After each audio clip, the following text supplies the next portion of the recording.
Marlin and the Cajuns want to get out and run in transition and shoot threes, and if they don't get threes, they want to get the ball inside to Jordan Brown. On the flip side, Texas. Different starting lineup this season. That's a corner three for Greg Williams Jr. without Mason Harrell for a majority of the second half. Yeah, they did. They had to play. Handled the road fairly well. Yeah, they've done a great job on the road, and you expect that for Collects the miss. During his coaching tenure. Oh, very well deserved. Brown collects the miss and an early 5-0 lead for Louisiana. You know, and this is one of the areas where Texas State has struggled. Again, great drive there by. Into the corner, Garnett. Corner three is good. Kentrell Garnett on the double from Brown. Kicks out to the point guard, Folks. The turnaround, knocks it down. What a start for Louisiana. The 96-97 championship team. Well, again, I mentioned the number 40. It was after my senior year. I was first team all-district. In your second year, very special team that year, and it was kind of a rough start to the year. Have benefited or changed your life, and my life wouldn't be what it was without my time here at Texas State. And it goes back to what I said about TJ, his staff, and what they make. $60 million renovation to this arena about 5 years ago.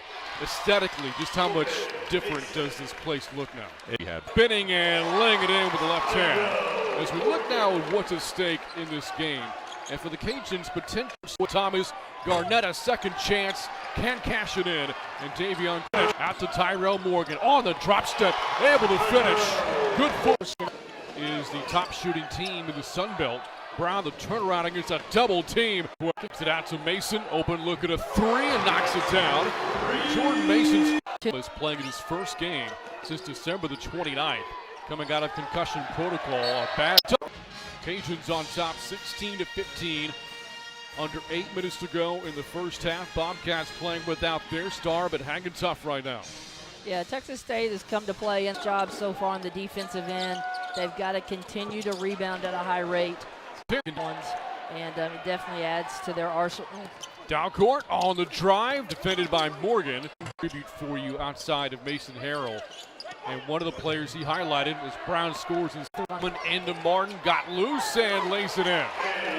You know, Martin has done something, an injury into the year. Kept him out of the first 12 ball games, and just for him. The first 2 seasons at Louisiana, and you kind of feel like maybe last year he sheds that injury bug, if you will, but as you said, the injury suffered at the end of shot clock to 5. Coleman on the drive, the pull-up, got it. Good looking shot. Drive to the baseline, into the corner. Dalcourt can't connect. Out to Coleman, and he walks. Turnover, Texas State. Unheard of. You know, the last 2 seasons, Texas State has lost very few games at home, like 3. They have eaten up all the minutes, but he's getting an opportunity today to get out and shine. Bobcats. The Raging Cajuns coming off a 16-win season from a year run. Now this year, the preseason favorites in the conference.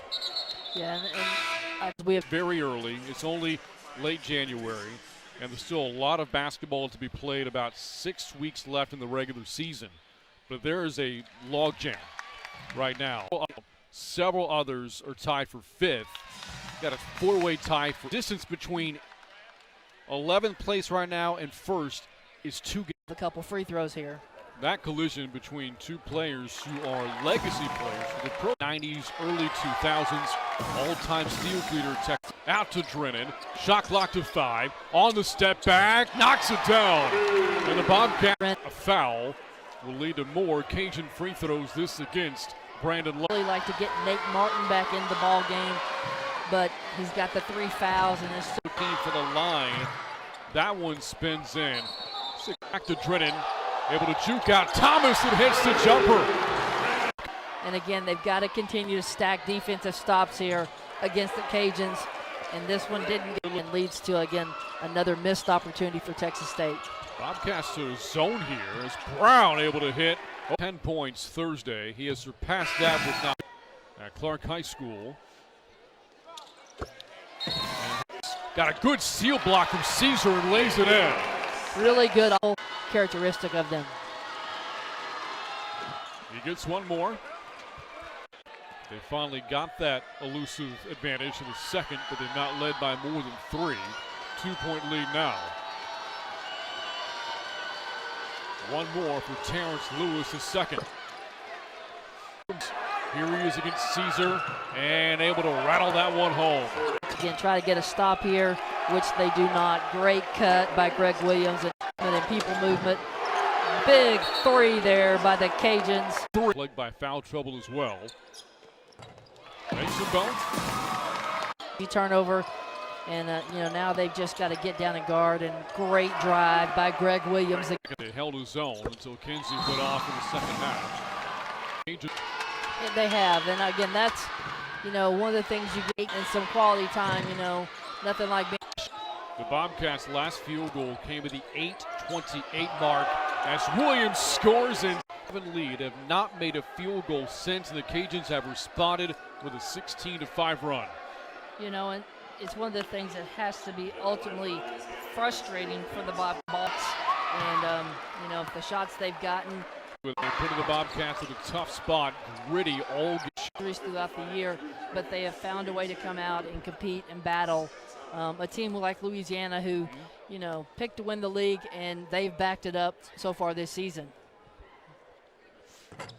Both teams at Georgia State earlier today. Williams has done a great job down the stretch of making 4. This will go down as a 6-game winning streak on earlier Alfred Payton. Today's been Jordan's Louisiana. The team matures and grows, I think.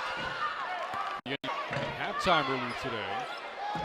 The tournament game took place in Kansas City. A Gopher team. He is the total. They actually call a foul here against Brad.